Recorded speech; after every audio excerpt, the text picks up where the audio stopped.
With Deck Revive here in sunny Leawood, Kansas. I'm going to show you how to load the stain paddle to do these 6x6 rough sawn cedar posts.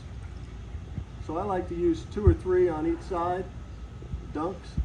We'll go 2 on each side.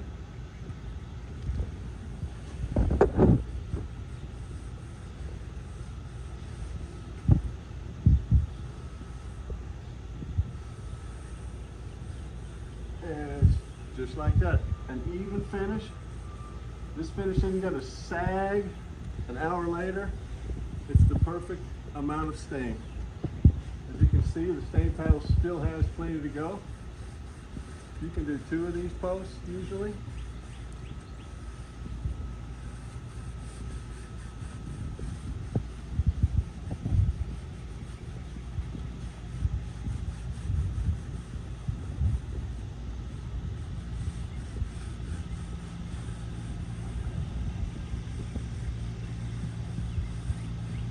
Just like that.